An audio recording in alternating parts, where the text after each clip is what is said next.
अब क्या था, पहली और दूसरी औद्योगिक क्रांति के बीच समानताओं और अंतरों की अगर हम देख लें कि पहली और दूसरी औद्योगिक क्रांति में समानता क्या थी और अंतर क्या थे। अभी तक हम क्या बात कर रहे थे, द्वितीयक औद्योगिक क्रांति के प्रभाव क्या पड़े। ठीक है, तो अब देखते हैं।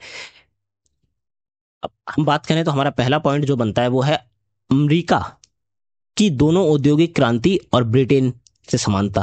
ठीक है, अमेरिका में दोनों औद्योगिक क्रांति और फिर ब्रिटेन में, और इसमें समानता क्या है, इन चीजों को देख लेते हैं।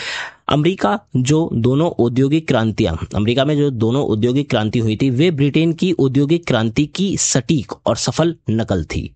ठीक है, देखिए, पहले हुई ब्रिटेन में, ब्रिटेन के बाद हुई अमेरिका में।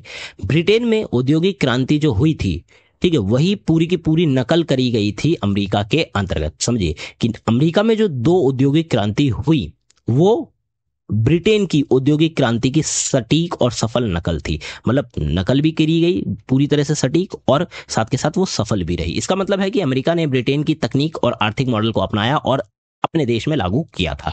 ठीक है, औद्योगिक क्रांति के दौरान भी देखिए, नॉर्मल सी बात है, हर एक देश आगे बढ़ना चाहता है। तो अमेरिका ने देखा कि ब्रिटेन में औद्योगिक क्रांति हुई है, जिससे क्या हो रहा है, ब्रिटेन फल फूल रहा है, आगे बढ़ रहा है, तो ये मॉडल हम क्यों ना अपनाएं। तो अमेरिका ने सेम यही करा, आर्थिक मॉडल को अपनाया अपने यहाँ पे, और वो सटीक और सफल भी रहा। ठीक है, पहली औद्योगिक क्रांति अमेरिका में लगभग 1800 के आसपास हुई। ठीक है, यह क्रांति भाप की शक्ति, रेलगाड़ियों और पारंपरिक विपणन मतलब उत्पादन तकनीक पर आधारित थी। ठीक है, जो पहली क्रांति हुई थी वो 1800 के आसपास हुई थी। ठीक है, और इसमें क्या बताया गया, इस क्रांति में कई बड़ी बड़ी चीजें की गई, जैसे भाप की शक्ति से क्या होगा, भाप के इंजन रिलेटेड चीजें और भी काफी सारी चीजें। फिर ठीक है, रेलगाड़ियों का काम आ गया था। फिर पारंपरिक विपणन मतलब जो पुराने समय से चली आ रही थी उत्पादन की तकनीक, इन चीजों पर ये आधारित थी। वहीं दूसरी औद्योगिक क्रांति आती है जो कि थी 19वीं सदी के अंत में, आर्थिक मतलब अर्थात 1870 के आसपास के समय की बात करी जा रही है यहाँ पे। ठीक है, से लेकर 20वीं सदी की शुरुआत तक फैली, और बिजली संचार और बड़े स्तर पर उत्पादन ने प्रेरित थी। ठीक है, सेकेंड जो औद्योगिक क्रांति थी वो इन सारी चीजों से प्रेरित थी, जिसमें बिजली के काम को ज्यादा बढ़ावा दिया गया। ठीक है, संचार की प्रणाली को ज्यादा बढ़ावा दिया गया, और बड़े स्तर पर जो प्रोडक्शन था उस चीज को बढ़ावा दिया गया था।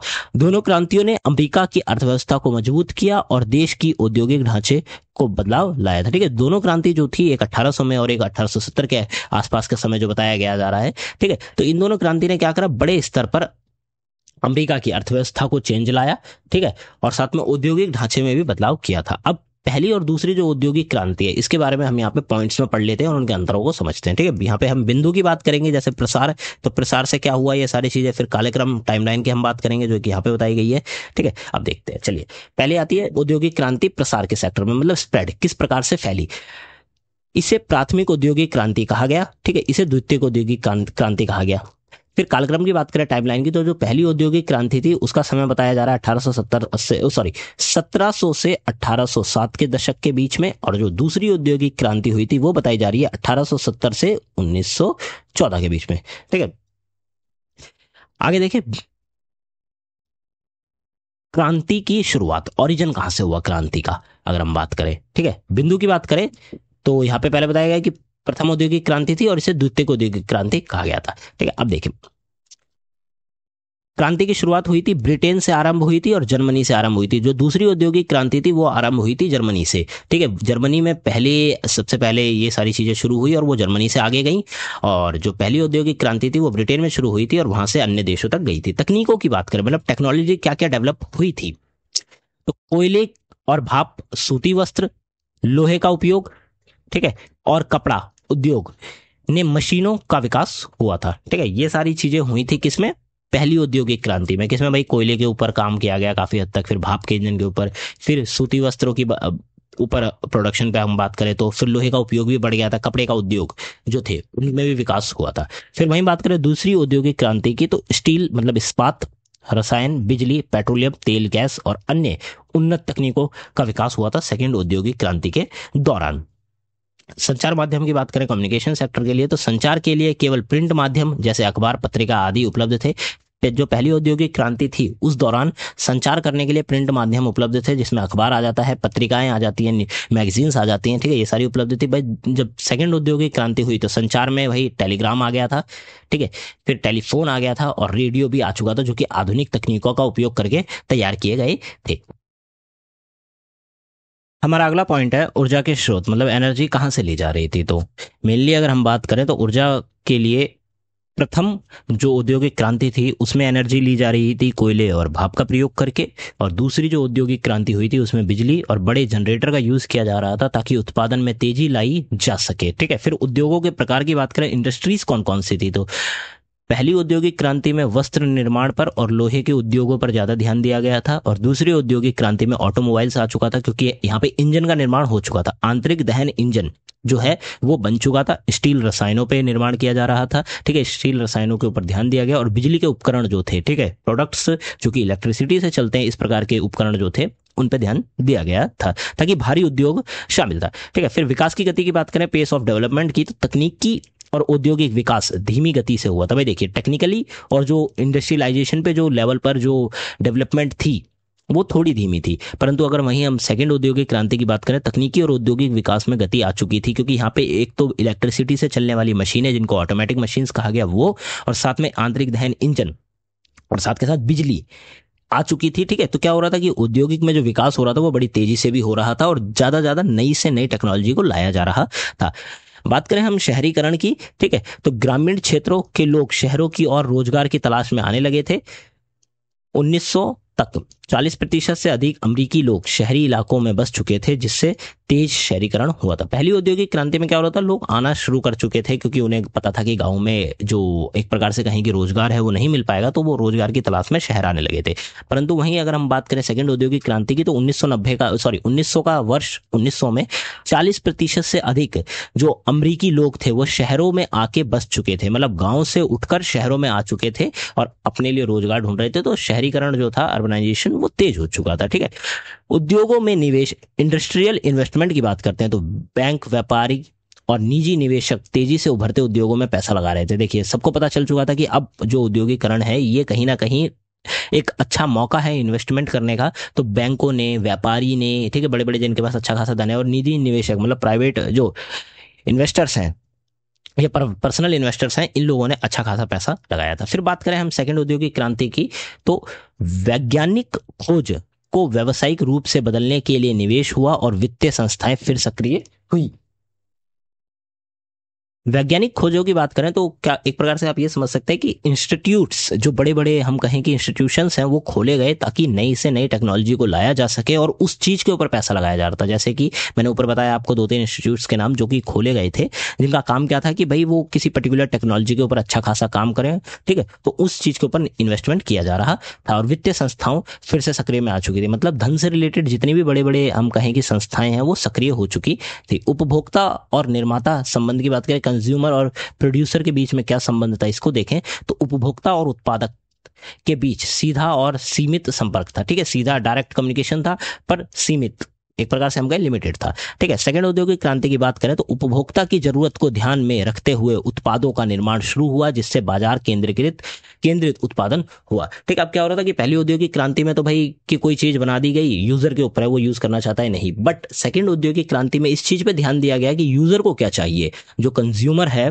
जो उस चीज का यूज करेगा उसे चाहिए क्या, उसे पर्टिकुलर चीज में कुछ चेंजेस चाहिए। ठीक है, इस चीज को ध्यान में रखकर चीजों का निर्माण किया गया, तो जिससे क्या हुआ कि बाजार केंद्रीकृत उत्पादन शुरू हो चुका था। पर्यावरण के ऊपर अगर हम बात करें कि भाई क्या चेंजेस आए पर्यावरण के ऊपर, तो देख सकते हैं इस प्रकार से कि इस दौर में ही पर्यावरण का संरक्षण जो नुकसान हुआ था वो शुरू हुआ था। ये जो पहली औद्योगिक क्रांति थी, यही वो टाइम था जब पर्यावरण के ऊपर बहुत ज्यादा हाथ से होने लगा था, यूज करा जा रहा था। क्यों? देखिए, लकड़ी का यूज किया जा रहा था बड़े स्तर पर। ठीक है, औद्योगिक क्रांति के दौरान फिर कोयले का यूज किया जा रहा था, कोयला जब जलेगा तो बहुत सारा प्रदूषण होगा, ये सारी चीजें होने लगी थी। फिर तीव्र गति से औद्योगिकरण हो, जैसे पर्यावरण को और ज्यादा नुकसान हुआ था सेकेंड औद्योगिक क्रांति में। ठीक है, जो है नुकसान है वो पहुंचा था। अब आगे देखें, दूसरी औद्योगिक क्रांति की तकनीकी और उनके प्रभावों की बात करते हैं। दूसरी जो औद्योगिक क्रांति थी, क्योंकि हमारा चैप्टर ही मेनली सेकंड औद्योगिक क्रांति के ऊपर बेस करता है, तो दूसरी औद्योगिक क्रांति की तकनीकें, ठीक है, और टेक्नोलॉजी उसमें जो थी और उसके क्या प्रभाव पड़े। यह क्रांति विशेष रूप से बिजली, संचार और परिवहन के ऊपर आधारित थी। जो दूसरी औद्योगिक क्रांति थी उसने मेन रूप से बिजली के ऊपर कम्युनिकेशन मतलब संचार के ऊपर, और ट्रांसपोर्टेशन मतलब परिवहन, और भी कई सेक्टर्स हैं उन पे ध्यान दिया था मेनली। ठीक है, कम्युनिकेशन की अगर हम बात करें तो टेलीफोन, टेलीग्राम और रेडियो जैसे आविष्कार ने देश के कोने को आपस में जोड़ दिया था। ठीक है, क्या हो रहा था कि भाई टेलीफोन, टेलीग्राम और रेडियो जैसे जो आविष्कार हुए थे, इन चीजों ने क्या करा, देश के हर एक कोने को एक दूसरे से जोड़ दिया था। बिजली के बड़े जनरेटरों का उपयोग फैक्ट्री में 24 घंटे उत्पादन संभव हो सका। ठीक है, क्या हुआ कि बिजली के जनरेटर यूज किए जा रहे थे ताकि फैक्ट्रियों में 24 आवर्स 24 घंटे जो प्रोडक्शन है वो चलता रहे, प्रोडक्शन रुके ना, कि ज्यादा से ज्यादा प्रोडक्शन किया जा सके। ठीक है, उत्पादन में मशीनों का अधिक उपयोग हुआ था। ठीक है, उत्पादन में क्या हो रहा था, मशीनों का अधिक उपयोग हो रहा था। तो वर्कर्स तो जो अपना काम कर रहे थे उनकी संख्या कम हो चुकी थी, बट जो मशीन थी, ऑटोमेटिकली चलने वाली मशीन जो कि बिजली से चलती हैं, ठीक है, उनका निर्माण किया जाता है। ऑटोमेटिक मशीन का मतलब ये नहीं है कि वो इस समय के करंट टाइम के अकॉर्डिंग एआई से चलाई जा रही थी, नहीं, उस समय उन्हें बस एक फिक्स काम बता दिया गया था, वो मशीनें बस घूम फिर के वही एक काम करती रहती थी। तो जिससे क्या होता है कि कम समय में अधिक चीजें बनाई जा रही थी और उनकी मात्रा ज्यादा थी। दोनों औद्योगिक क्रांति को राष्ट्र पर क्या प्रभाव पड़ा, इस चीज को देख लेते हैं। तो पहले आता है कि पहली औद्योगिक क्रांति ने अमेरिका का औद्योगिकरण के मार्ग में डाला था। ठीक है, अब देखिए, पहली जो औद्योगिक क्रांति हुई थी, अमेरिका को औद्योगिकरण के मार्ग पर डाला। फर्स्ट औद्योगिक क्रांति ने क्या करा, अमेरिका को, भाई जो कि हम कहें कि उस समय गांव में बसने वाले लोग थे, जो कंपनियां चल रही थी वो नॉर्मली चल रही थी, बट औद्योगिकरण ने क्या करा, उन चीजों को औद्योगिकरण के मार्ग पे लाकर रखा कि हाँ, आप इस प्रोसेस को अपनाइए, इस चीज को करिए, आपका देश आगे बढ़ेगा। इस प्रकार से दूसरी औद्योगिक क्रांति ने क्या करा, अमेरिका को एक आर्थिक शक्ति बनाने की दिशा में तेजी से आगे बढ़ाया था, आर्थिक रूप से एक पावर बन सके अमेरिका। सेकंड औद्योगिक क्रांति ने यह काम करा था। ठीक है, फिर दोनों क्रांतियों ने देश में नई नौकरियां, नए शहरों और तकनीकी प्रगति, नवाचार मतलब इनोवेशंस को जन्म दिया था। नई नई इनोवेशंस किए जा रहे थे। ठीक है, नई नई टेक्नोलॉजी की जाती, जो कि आज के टाइम में भी हम लोग देख सकते हैं कि इस नारा कि अमेरिका आज भी पीछे, अमेरिका आज भी आगे है। ठीक है, वो लोग आज भी नए नए इनोवेशंस कर रहे हैं। तो ये इस प्रकार से हमारा अगला टॉपिक है व्यवसाय के नए तरीके, new forms of business in second industrial revolution. ठीक है, द्वितीय जो औद्योगिक क्रांति के दौरान व्यापार करने के नए तरीके सामने आए, जिन्होंने पारंपरिक मतलब पुराने तरीकों को बदलकर उद्योगों को अधिक व्यवस्थित मतलब ऑर्गेनाइज्ड और प्रभावशाली मतलब एफिशिएंट बना दिया था। देखिए, सेकंड जो औद्योगिक क्रांति हुई थी, ठीक है, उसने क्या करा, नए नए व्यापार करने के, बिजनेस करने के नए नए तरीके लोगों के सामने लाए थे कि भाई आप इस प्रकार से भी कर सकते हैं और एक आप ये व्यापार भी कर सकते हैं। इस तरह के अलग अलग तरह के जो आइडियाज थे वो लोगों के सामने आए। अब क्या हुआ कि भाई जब ये क्रांति हुई तो इसने क्या करा, नए तरीके आए और उन तरीकों ने पुराने जो तरीके हमेशा से चले आ रहे थे, या हम कहें कि किसी काम को करने का जो पुराना तरीका था उसको बदलकर एक अधिक व्यवस्थित और प्रभावशाली तरीका बनाया। ठीक है, एक प्रकार से हम परंपरा तैयार करी। ये सभी तरीके उत्पादन, वितरण, प्रबंधन और श्रम के क्षेत्र में क्रांति लाए थे। ये जितने भी तरीके थे, इन्होंने प्रोडक्शन के क्षेत्र में, वितरण मतलब डिस्ट्रीब्यूशन के क्षेत्र में, प्रबंधन मतलब मैनेजमेंट, और श्रम मतलब आप कहें कि वर्क जो है, इन सब क्षेत्रों में क्या करा, क्रांति लाए थे। फिर बात करें आगे, पहला पॉइंट इसमें बनता है कि व्यवसाय के नए तरीकों में जो पहला पॉइंट बनता है वो है बड़े पैमाने पर उत्पादन, मास प्रोडक्शन हो रहा था। हेनरी फोर्ड, ठीक है, जो कि फोर्ड कंपनी के जो ओनर थे, जिन्होंने शुरू करी थी, तो हेनरी फोर्ड ने असेंबली लाइन का प्रयोग करके कारों का उत्पादन बड़े स्तर पर करना शुरू किया था। ठीक है, शुरू किया, इससे क्या हुआ, उत्पादन तेज हुआ, लागत कम हुई और उसके साथ और उत्पाद मतलब सामान सस्ते हो गए। मशीनों की मदद से उत्पादों को एक जैसे मशीनीकरण होता है, वो मानकीकरण, स्टैंडर्डाइजेशन जो होता है के रूप में बनाया गया, जिससे पुर्जे आसानी से बदले जा सकते हैं। अब देखिए, इस चीज को नॉर्मली आप इस तरह समझ सकते हैं कि हेनरी फोर्ड ने क्या करा, एक असेंबली लाइन की शुरुआत करी थी, ठीक है, जिसमें कारों का प्रोडक्शन बढ़ गया था। तो इसको बढ़ने से क्या हुआ, एक तो ज्यादा से ज्यादा कारें बन रही थी, उत्पादन ज्यादा हो रहा था, लागत कम लग रही थी। एक कार को बनाने में जो पहले अच्छा खासा पैसा लगता था, अब असेंबली लाइन के बाद पैसा कम लगने लगा, लागत कम लगने लगी, और साथ के साथ उत्पाद जो सामान था वो सस्ता हो गया। ठीक है, अब इसके साथ एक चीज और देखी गई कि क्या हो रहा था कि भाई अलग अलग कारें बन रही थी, उनके हर एक पार्ट को पहले क्या होता था कि मैन्युअली बनाया जा रहा हाथों से, तो क्या हो रहा था कि भाई हो सकता है कोई पार्ट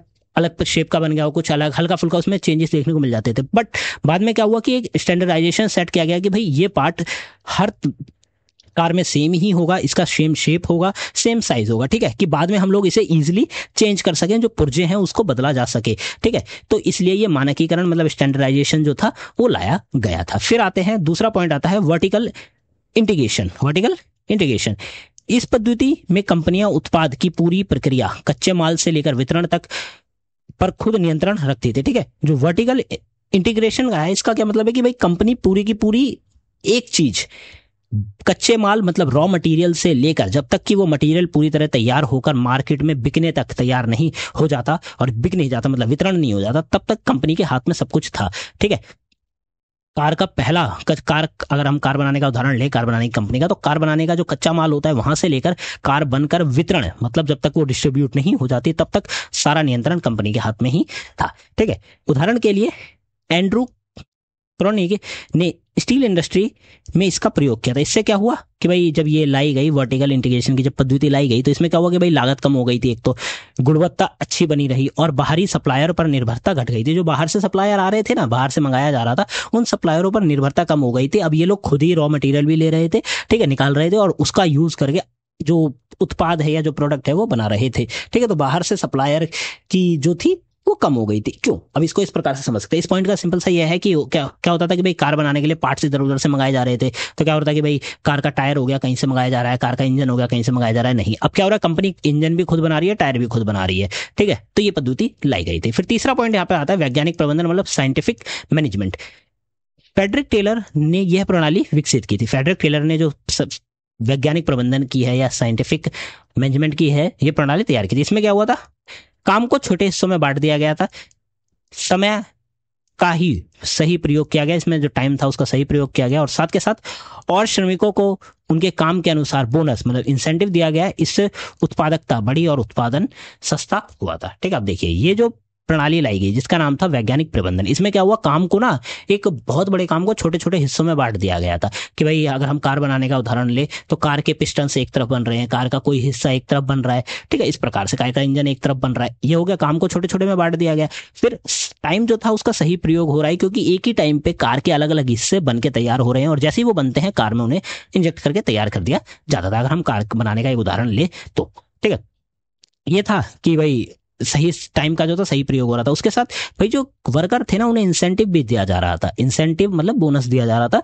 ठीक है, तो क्या हो रहा था कि वो उत्सुक थे काम करने के लिए, उत्पादकता बढ़ रही थी और उत्पादन दोनों बढ़ रहा था। ठीक है, चौथा पॉइंट आता है बिजनेस ट्रस्ट और कंट्रोल। बिजनेस ट्रस्ट और सॉरी केटरल्स। ठीक है, बड़े उद्योगपति ने मुनाफा बढ़ाने और प्रतिस्पर्धा बढ़ाने के लिए मिलकर काम किया था। ठीक है, जो बड़े बड़े उद्योगपति थे, ठीक है, उन्होंने क्या करा भाई, अच्छा खासा प्रॉफिट बनाने के लिए और जो कंपटीशन था उसे घटाने के लिए, ठीक है, प्रॉफिट बढ़ाना कंपटीशन घटाना, इसके लिए उन्होंने मिलकर काम किया।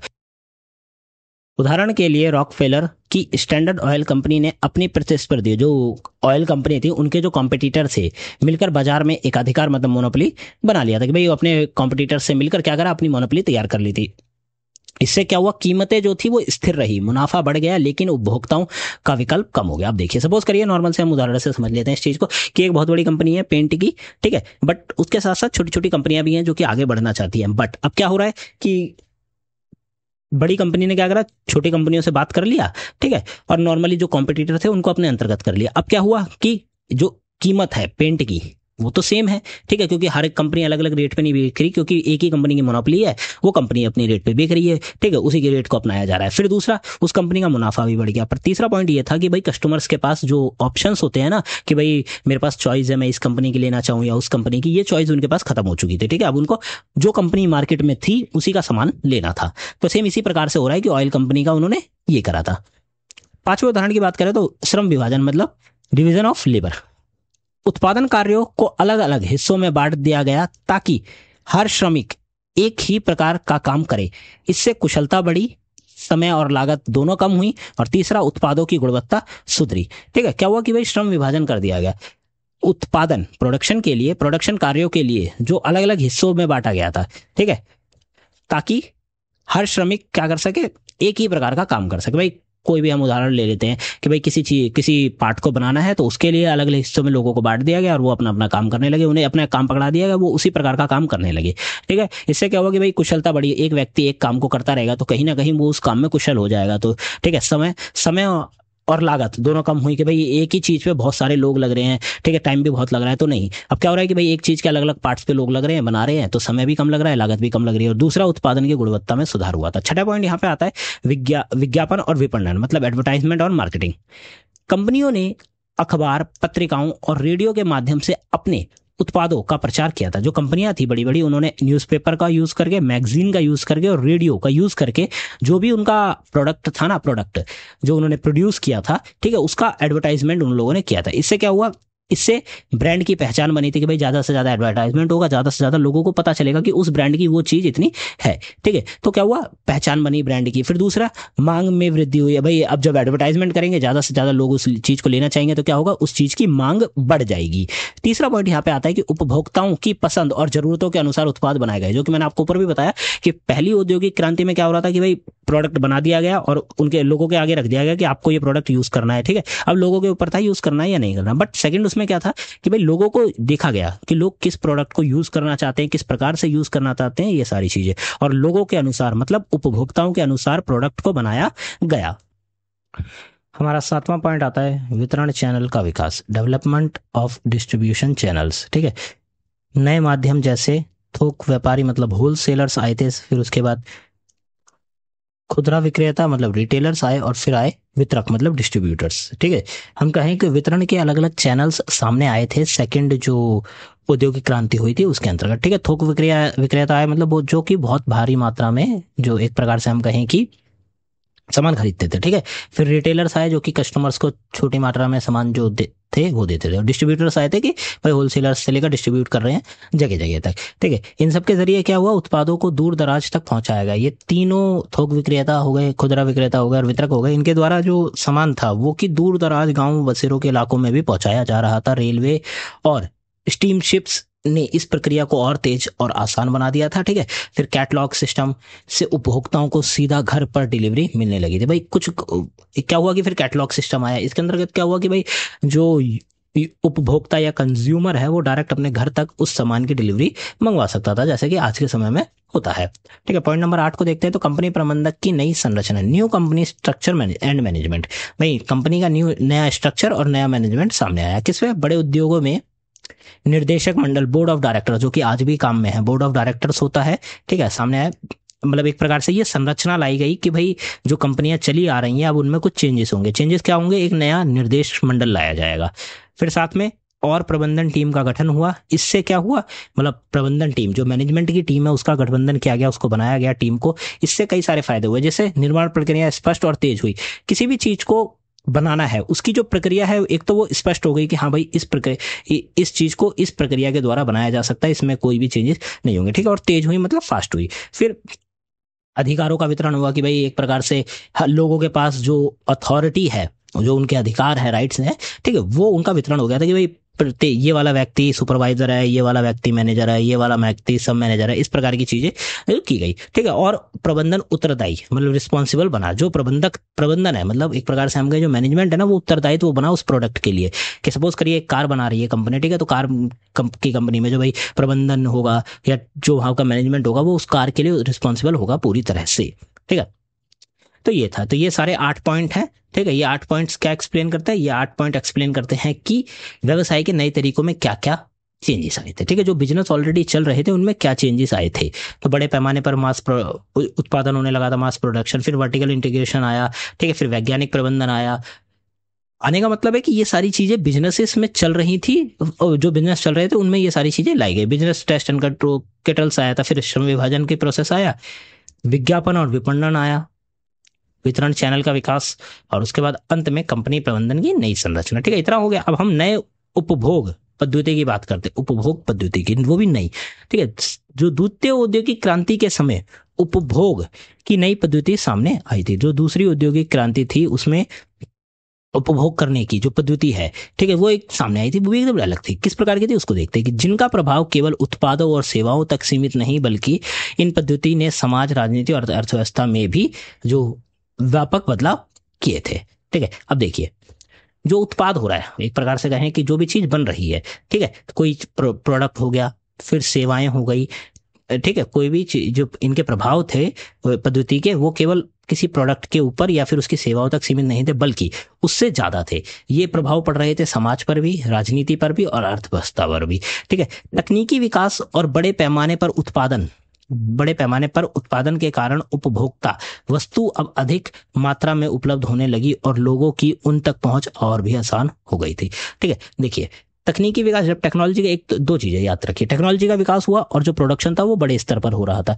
टेक्नोलॉजी से क्या हुआ कि भाई लोगों तक वो चीज पहुंची, ठीक है, नए नए तरीके आ गए थे लोगों तक वो चीज पहुंचाने के इजिली, ठीक है, और साथ में बड़े पैमाने पर प्रोडक्शन हो रहा था। तो ऐसा नहीं है कि कुछ लोगों को मिली कुछ लोगों को नहीं मिली, सबके लिए वो चीज उपलब्ध थी, क्योंकि प्रोडक्शन तो था वो बड़े स्तर पर हो रहा था। तो अब क्या हुआ कि भाई ज्यादा मात्रा होने के मुकाबले और अच्छी तकनीक होने के मुकाबले लोगों तक वो चीज आसानी से पहुंच रही थी, हर कोई व्यक्ति उस चीज को अफोर्ड कर पा रहा था और ले पा रहा था। इस प्रक्रिया की निम्नलिखित बिंदुओं से हम समझ सकते हैं। ये जो प्रक्रिया है इसको हम इस प्रकार समझते हैं। पहला आता है शहरीकरण और परिवहन के साधनों का विकास। देखिए, किसी वस्तु को एक जगह से दूसरी जगह ले जाने के लिए अच्छे खासे परिवहन व्यवस्था चाहिए होती है, जो कि उसका विकास हुआ और उससे ये चीज हुई। अब देखते हैं, इस समय शहरीकरण तेजी से बढ़ रहा था और साथ ही परिवहन के साधनों में भी सुधार हुआ था। ठीक है, शहरीकरण लोग क्या हो रहा था, गांव से गांव छोड़ के, ठीक है, गांव बसेरे छोड़ के शहरों में आके बस रहे थे, शहरीकरण हो रहा था। फिर अच्छे खासे परिवहन के जो साधन थे उनमें सुधार होता था। इन परिवर्तनों ने बाजारों का विस्तार किया और ग्रामीण और शहरी क्षेत्रों के बीच वस्तुओं का आदान प्रदान को और आसान किया था। अब देखिए, अच्छी खासी अगर परिवहन व्यवस्था होगी तो शहर में बनी चीजें गाँव में भी जाके बिक सकती हैं, क्योंकि परिवहन व्यवस्था अच्छी है। ठीक है, इस प्रकार से कि भाई गाँव में बनाई गई चीजें शहरों में बहुत अच्छे से बिक रही थी और शहरों में बनाई गई चीजें गाँव में अच्छे से बिक रही थी, क्योंकि जो परिवहन व्यवस्था है वो अच्छी थी। ठीक है, आदान प्रदान हो रहा था, हम लोग गाँव को कुछ सामान दे रहे हैं तो हम लोग गाँव से कुछ सामान ले भी रहे हैं, इस प्रकार से। ठीक है, अब सुपरमार्केट, डिपार्टमेंट स्टोर, फिर कैटलॉग शॉपिंग जैसे नए विकल्प सामने आए थे। क्या था कि भाई सुपरमार्केट ओपन हो चुकी थी, सुपरमार्केट हो गई जिसमें कि भाई एक ही जगह पे हर प्रकार की चीज आपको मिल जाएगी। डिपार्टमेंटल स्टोर सुपरमार्केट से थोड़े छोटे हो जाते हैं। ठीक है, फिर कैटलॉग से शॉपिंग हो गई, भाई कैटलॉग है उसमें आप ऑर्डर करिए, कैटलॉग में देख के आपके घर पे ही सीधा सामान आ जाएगा, जिससे उपभोक्ताओं को तरह तरह की वस्तुएं सस्ती कीमतों और एक ही स्थान पर मिलना शुरू हो गई थी। ठीक है, जैसे हमने बात करी सुपरमार्केट या डिपार्टमेंटल स्टोर की, अगर आपने विजिट किया हो तो आपको पता है कि भाई हर एक चीज खाने की, घर की, ठीक है, आपके हर एक चीज वहां पे उपलब्ध होती है, किसमें, सुपरमार्केट या फिर डिपार्टमेंटल स्टोर में। तो ये सारी चीजें सस्ते रेट पे भी उपलब्ध थी और एक ही जगह पे उपलब्ध थी, तो लोगों को इधर उधर जाने की जरूरत नहीं थी। तो क्या हुआ कि शहरीकरण और परिवहन का ये जो साधन है इनका विकास हुआ था, इसके कारण ये चीजें सामने आई थी। अगला पॉइंट आता है विज्ञापन और ब्रांडिंग का विकास। कंपनियों ने अपने उत्पादों की अलग पहचान बनाने के लिए ब्रांडिंग पर जोर दिया था। ठीक है, कंपनियों ने जो उनका प्रोडक्ट था ना उसकी एक अलग ही पहचान बने लोगों के आगे, इसके लिए क्या करा, उसकी ब्रांडिंग पर जोर दिया था कि भाई उस पर्टिकुलर चीज को एक पूरा का पूरा ब्रांड बना दिया गया। ठीक है, उपभोक्ताओं ने अब केवल उत्पादों की गुणवत्ता नहीं बल्कि उनके ब्रांड नाम को को भी खरीद के निर्णय का आधार बनाया। अब देखिए, समझिए, अब ये वो समय था कि लोगों को वो प्रोडक्ट इसलिए नहीं चाहिए था क्योंकि वो अच्छा है, उनको इसलिए चाहिए था क्योंकि वो प्रोडक्ट एक पर्टिकुलर ब्रांड का है। उदाहरण के लिए आज के समय में हमें भी शौक है, आपको भी शौक है कि आपको शूज पहनने नाइकी के। ठीक है, अब आप शूज तो पहन सकते हैं और भी बहुत सारे ब्रांड के आते हैं, बट आप पर्टिकुलर एक ब्रांड का चुन रहे हैं ना कि हाँ भाई आपको आपके प्रेफरेंस हो सकता है आपको नाइकी के बदले पुमा के पसंद हो। तो सेम यही है कि लोगों ने उसकी क्वालिटी के नहीं देखकर, नहीं उस ब्रांड को देखकर उस चीज को खरीदने का निर्णय लिया। जैसे कोको कोला ने अपना अलग ही विशिष्ट ब्रांड बना लिया। ठीक है, आज के समय में कोको कोला है, बहुत सारी मार्केट में सॉफ्ट ड्रिंक्स है, ठीक है, लोग पी सकते हैं, बट कोको कोला एक पर्टिकुलर ब्रांड है। ठीक है, लोग उसी को पर्टिकुलरली पीते भी हैं। अखबार पत्रिकाओं के बाद रेडियो जैसे के माध्यम द्वारा बड़े स्तर पर विज्ञापन किए जाने लगे। अभी तक क्या होता था कि अखबार और मैगजीन्स का यूज करके ब्रांडिंग हो रही थी, प्रचार किए जा रहे थे। अब रेडियो आ गया था तो रेडियो का भी यूज किया जा रहा था, रेडियो के बीच में जो एडवर्टाइजमेंट आते हैं उसमें ये सारी चीजें बताई जा रही थी। इससे उपभोक्ताओं की इच्छाओं और जरूरतों को आकार मिला और उन्हें नए उत्पादों की ओर आकर्षित किया गया। ठीक है, अब क्या होगा भाई, जो उपभोक्ता है जैसे कि आप लोग और हम लोग, ठीक है, हमें हमारे मन में इच्छा जगी कि हमें ये चीज लेनी है क्योंकि हमने उसकी इतनी सारी ब्रांडिंग ही देख ली थी। ठीक है, तो ये उस प्रकार से है कि भाई कंपनियों ने क्या करा, ब्रांडिंग की और अच्छी खासा उसका विज्ञापन किया था। ठीक है, ये किस लिए किया गया, नया उपभोग पद्धति। भाई उपभोग पद्धति का मतलब है नॉर्मल से, हम यहाँ पे किस बारे में बात करें, हम इस बारे में बात करें कि भाई जो सेकेंड औद्योगिक क्रांति हुई थी उसके बाद लोगों ने पर्टिकुलर चीजों को जो उपभोग यूज करने का जो है, कंज्यूम करने का, उसकी एक नई पद्धति सामने आई थी, वो ये सारी बातें बताती है। ठीक है, खरीद के नए साधन हो गए थे, किसी पर्टिकुलर चीज को खरीदने के अलग अलग साधन आ गए थे, जैसे departmental store, supermarket, catalogue shopping जैसी नई खरीद प्रणाली उभर कर सामने आई थी। डिपार्टमेंटल स्टोर ने एक ही छत के नीचे कई तरह के सामान उपलब्ध कराए जिससे उपभोक्ताओं को सुविधाजनक और आकर्षक खरीद का अनुभव मिला। ठीक है, डिपार्टमेंटल स्टोर ने क्या करा, एक ही जगह पे कई सारे अलग अलग प्रकार के घर के, खाने के, पीने के, ठीक है, आपके किचन के हर एक चीज वहां पे उपलब्ध थी, किसमें, डिपार्टमेंटल स्टोर में। तो एक ही स्थान पर सब कुछ आपको मिल रहा था, तो लोगों को एक अच्छा अनुभव मिला उस जगह को विजिट करके। ठीक है, कैटलॉग शॉपिंग की मदद से लोग घर बैठे ही सामान को ऑर्डर कर देते थे, घर पे ही सामान आपका आ जाता था। इससे दूर दराज के इलाकों तक उत्पाद पहुंचने लगे और ग्रामीण क्षेत्रों में भी बाजार का विस्तार हुआ था। ठीक है, क्या था कि भाई लोग गाँव में बैठकर भी उस पर्टिकुलर चीज को कैटलॉग शॉपिंग द्वारा मंगाते थे। ठीक है, और वो उनके घर पे डिलीवर कर दी जाती थी। चौथा पॉइंट अगर हम देखें, उपभोग और सामाजिक पहचान। उपभोक्ता वस्तुओं का उपयोग केवल आवश्यकता तक सीमित नहीं रहा। ठीक है, उपभोक्ता की जो वस्तुएं हैं उनका उपयोग ऐसा नहीं है कि मेरे को उसकी आवश्यकता है इसीलिए मैंने मंगाया, नहीं, यह सामाजिक स्थिति और व्यक्तिगत पहचान का भी प्रतीक बन गया था। ठीक है, समाज में आपकी क्या स्थिति है और आप जो आपकी अपनी क्या पर्सनल पहचान है, ये वो चीज बन गई थी। ठीक है, वस्त्र, घरेलू उपकरण और विलासिता की वस्तुओं की मांग तेजी से बढ़ने लगी। अब इसका एक नॉर्मल सा उदाहरण आप समझ सकते हैं कि आईफोन का अगर हम उदाहरण लें, तो आज के समय में आईफोन एक स्टेटस का सिंबल है। ठीक है, नॉर्मल लोग बहुत सारे फोन चलाते हैं, बट स्टिल आईफोन क्या है, एक स्टेटस का सिंबल है। तो लोगों को आईफोन की जरूरत इसलिए नहीं, लोग इसलिए नहीं लेते आईफोन की क्योंकि उन्हें नीड आईफोन की नहीं, वो और भी फोन यूज कर सकते हैं, बट स्टिल वो आईफोन बाय करते हैं क्योंकि उन्हें अपना एक स्टेटस बनाना है चार लोगों के बीच में। नॉर्मल सी बात है। ठीक है, तो यही है कि भाई वस्तु कई लोग यूज करने के लिए भी लेते हैं, बट कई लोग सिर्फ इसलिए लेते हैं क्योंकि उन्हें शौक है। ठीक है, स्टेटस बनाने के लिए। तो ये उस तरह की भाई वस्त्र हो गए, कपड़े, घरेलू उपकरण, घर में आपके कोई ऐसा उपकरण हो गया। ठीक है, विलासिता मतलब आप उस चीज का आप कहते हैं कि विलासिता है। ठीक है, लार्ज टाइप का है। तो इस तरह की जो वस्तुएं हैं उनकी मांग तेजी से बढ़ गई थी।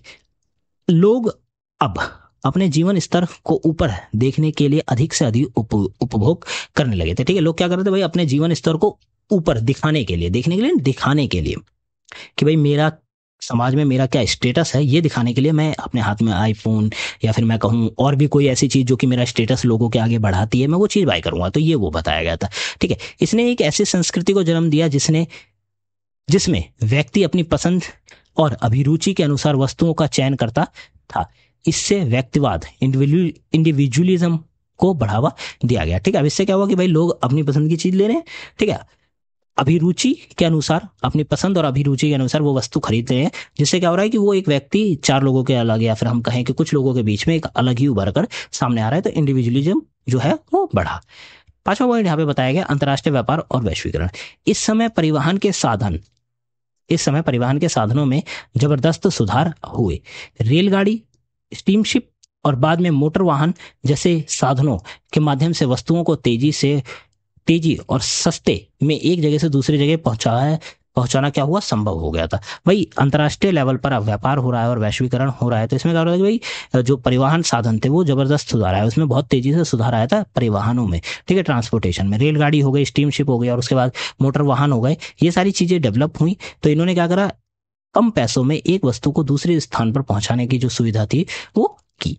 ठीक है, इससे अंतर्राष्ट्रीय व्यापार को बढ़ावा मिला, वैश्विक बाजार का विस्तार हुआ। ठीक है, अब क्या हुआ कि भाई इंटरनेशनली लेवल पर जो अंतर्राष्ट्रीय बाजार है, मार्केट्स हैं, उनका विस्तार होने लगा था। विभिन्न देशों की वस्तुएं अब एक दूसरे के बाजारों में उपलब्ध होने लगी, जिससे उपभोक्ताओं के पास अधिक विकल्प हो गए। ठीक है, कि भाई जैसे कि आज की अगर हम बात करें, तो आज आप देख सकते हैं इंडियन मार्केट में आपको चाइनीज प्रोडक्ट्स भी देखने को मिल जाएंगे, अमेरिकन प्रोडक्ट्स भी देखने को मिल जाएंगे। ठीक है, और अन्य देशों के प्रोडक्ट्स यहाँ पे देखने को मिल जाएंगे। सेम यही व्यवस्था थी सेकंड जो औद्योगिक क्रांति थी उसके बाद की, भाई अच्छे व्यापार मतलब अच्छे परिवहन सिस्टम के द्वारा, ठीक है, परिवहन व्यवस्था के द्वारा एक देश की बनी हुई चीज अन्य देशों में पहुंचाई जा रही थी और वहां पे उसका व्यापार हो रहा था। फिर आता है छठा पॉइंट, क्रेडिट और खरीदार। इस काल में उपभोक्ता वस्तुओं की खरीद के लिए क्रेडिट प्रणाली विकसित हुई थी। ठीक है, अब देखिए ये वो समय था जब क्रेडिट प्रणाली जो थी वो विकसित हुई थी। अब उपभोक्ता अपनी जरूरत या इच्छा की वस्तु को तुरंत खरीद सकता था, भले ही उसके पास उस समय भुगतान करने के लिए पैसा ना हो। ठीक है, जैसा कि आज भी है, क्रेडिट कार्ड है। ठीक है, क्रेडिट कार्ड लोग यूज करते हैं, आज उनके जेब में पैसा नहीं है, कोई फर्क नहीं पड़ता, उन्हें कुछ चीज लेनी है, उन्होंने जाया अपना क्रेडिट कार्ड यूज किया, पेमेंट कर दी। उनके पास टाइम होता है 15 दिन 20 दिन 1 महीने का, कि वो अपनी जो उन्होंने लिमिट यूज करी है वो पे कर सके। तो ये जो प्रणाली थी ये शुरू हुई थी सेकेंड औद्योगिक क्रांति के बाद। ठीक है, कि भाई क्रेडिट प्रणाली थी वो आई थी सामने, इसमें भले ही उनके पास पैसा आज ना हो, आज वो चीज खरीद सकते हैं बिना पैसे के। ठीक है, बैंक और वित्तीय संस्थानों उपभोक्ता ऋण और आसान किस्तों में भुगतान की सुविधा देने लगे थे। अब जो बैंक था या फिर हम कहें ऐसे इंस्टीट्यूशंस जो कि आपको फाइनेंशियली पैसा देते हैं, ठीक है, मतलब फाइनेंशियली हेल्प करते हैं, उन्होंने क्या करा, आपको किस्तों में पैसे को वापस करने के लिए और उसके ऊपर आपको ऋण लगाने के कहा गया। ठीक है, ये सुविधा लाई गई। इससे उपभोक्ता वस्तुओं की मांग बढ़ी, जो उपभोक्ता वस्तुएं उनकी मांग बढ़ी और बाजार का आकार और भी विस्तृत हुआ था। ठीक है, अब इससे क्या हुआ कि भाई जो उपभोक्ता वस्तु है, मतलब जो चीज कंज्यूम हो रही है ज्यादा, ठीक, उसकी मांग बढ़ी और ज्यादा से ज्यादा जो बाजार है वो फैला। 7वां पॉइंट यहाँ पे बताया गया कि उपभोक्तावाद, कंज्यूमरिज्म का उदय हुआ था।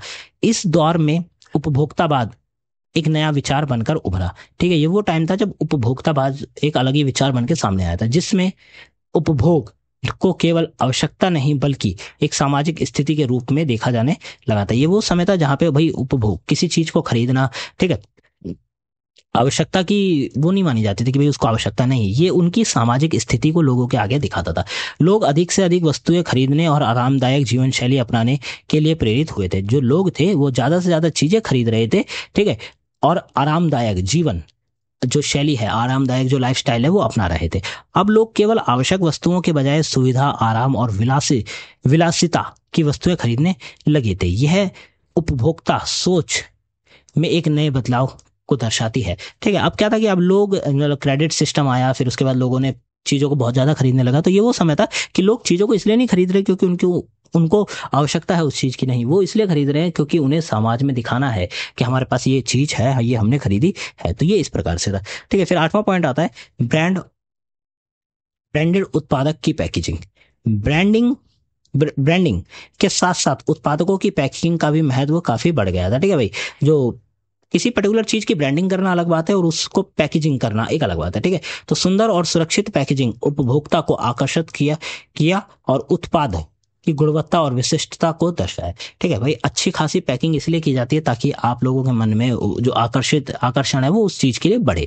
ठीक है, इससे उपभोक्ता उन उत्पादों पर अधिक भरोसा करने लगे।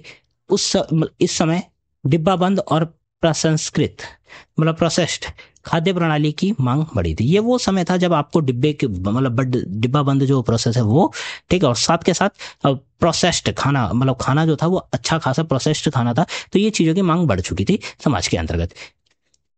इनसे खाद्य पदार्थों को लंबे समय तक सुरक्षित रखा जा सकता था और उन्हें दूर दराज के क्षेत्रों में पहुंचाना आसान हो गया था। ठीक है, क्या हुआ कि भाई डिब्बों की वजह से जो हम कहें एयर टाइट जो बॉक्सेस होते हैं उनका यूज किया जाने लगा। साथ के साथ प्रसंस्कृत, मतलब खाना जो था, खाद्य प्रणाली, उसकी भी मांग बढ़ी। तो अब इसके साथ क्या हुआ कि भाई सुरक्षित था ये, और एक स्थान से दूसरे स्थान तक खाने को आराम से पहुंचाया जा सकता था। ठीक है, इसके साथ ही खाने पीने की नई आदतों का भी विकसित हुई थी। ठीक है, ये वो समय था जब खाने पीने की नई नई आदतें जो है वो विकसित हुई थी। तो यहाँ पे आपका यूनिट नंबर 1 जो है वो कंप्लीट हो जाता है। ठीक है, जिसके अंतर्गत हमने जितने भी इंपॉर्टेंट पॉइंट्स थे वो सारे के सारे कवर करे हैं, आप देख सकते हैं। ठीक है, अगर आपको वीडियो अच्छी लगी तो वीडियो को लाइक करें, चैनल को सब्सक्राइब करें, जितना हो सके वीडियो को शेयर करें। कोई भी आपका डाउट हो, कमेंट बॉक्स आपके लिए खुला है। आपको टॉपिक से रिलेटेड डाउट हो, कोई और डाउट हो किसी और सब्जेक्ट में या इस सब्जेक्ट में ही आपका कोई क्वेश्चन हो, आप डायरेक्टली हमसे पूछ सकते हैं, हम आपकी हेल्प जरूर करेंगे। इंस्टाग्राम पे आप हमारे साथ जुड़ सकते हैं, द लर्नर्स कम्युनिटी DUSL हमारा सोशल मीडिया हैंडल है। फिर हमारे 2 चैनल्स अवेलेबल हैं, डिस्क्रिप्शन बॉक्स में उन चैनल्स का लिंक मिल जाएगा, आप जाके उन्हें ज्वाइन करिए। कॉलेज के अपडेट्स, वीडियो के अपडेट्स, नोट्स के अपडेट्स, सब कुछ आपको हमारे ऐप पर ही देखने को मिल जाएंगे। फिर आप हमारे यूट्यूब चैनल को सब्सक्राइब कर लीजिए अपकमिंग वीडियोस के लिए। ठीक है, ये नोट्स जल्द ही हमारे जो वेबसाइट है उस पर अवेलेबल आपको देखने को मिलेंगे, आप जाके चेकआउट कर सकते हैं। ठीक है, तो ये नोट्स आपको वहां मिल जाएंगे, लिंक आपको डिस्क्रिप्शन बॉक्स में मिल जाएगी। और सबसे आखिर में हमारा ऐप का नाम है द लर्नर्स कम्युनिटी DUSL। आप जाइए, ऐप को डाउनलोड करिए, इस सब्जेक्ट के नोट्स आपको वहां पे फ्री ऑफ कॉस्ट देखने को मिलेंगे और आप उन्हें ईजिली वहां पे भी पढ़ सकते हैं। ठीक है, तो ये था आपका कंप्लीट। ये हमारा ऐप है, ये प्ले स्टोर का है। 5,000 से ज्यादा स्टूडेंट करंटली हमारे ऐप को यूज कर रहे हैं। ठीक है, आप हमें रिव्यू भी दे सकते हैं। अगर आपको कोई भी आवश्यकता है ऐप के अंदर किसी चीज की, किसी फीचर की, तो आप हमसे डायरेक्ट बात करिए, हम उस फीचर को जितना जल्दी हो सकेगा अपने ऐप में इंटीग्रेट कराएंगे। आपको ऐप में सब कुछ मिल जाएगा, तो आप जाके ऐप को चेक करिए। मिलते हैं अगली वीडियो में। Thanks for visiting on my channel guys.